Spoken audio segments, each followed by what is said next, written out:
Di masa kampanye, para kandidat Capres, Cawapres di pemilu 2024 melakukan kegiatan kampanye di seluruh wilayah Indonesia. Salah satunya agenda kegiatan Capres nomor urut 1 Anies Baswedan di Batam, Kepulauan Riau. Informasi selengkapnya akan disampaikan jurnalis Metro TV, ada Arneta Butar-Butar langsung dari lokasi. Arneta, selamat pagi. Apa saja agenda kampanye Anies di Batam hari ini?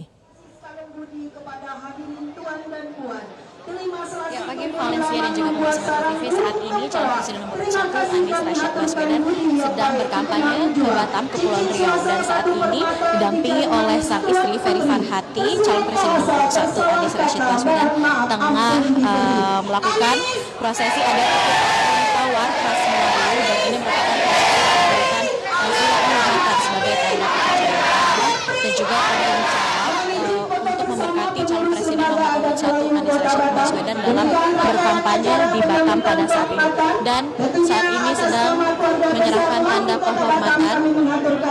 Kita bisa saksikan bersama ini dan juga oleh para relawan dan juga para simpatisan yang sangat antusias untuk bertemu dengan calon presiden nomor 1 itu. Dan Valen dan juga pemirsa, terkait agenda Anies Baswedan di Batam hari ini, nantinya pada diprediksi pada pukul 10 pagi Anies Baswedan akan mengunjungi Pasar Pagi TOS 3000 dan selanjutnya akan bertolak untuk menghadiri pertemuan simpatisan dan relawan di MTC Batam. Dan kita bisa saksikan saat ini keramaian pihak-pihak masyarakat dan juga relawan dalam mengunjungi dan saat ini sedang dilaksanakan foto sesi bersama. Hanya Anies Baswedan di Batam, itu yang dapat kami sampaikan. Tentunya kita terus akan mengupdate bagaimana jalannya giat kampanye Anies Rashid Baswedan di Batam. Kembali ke studio Valen.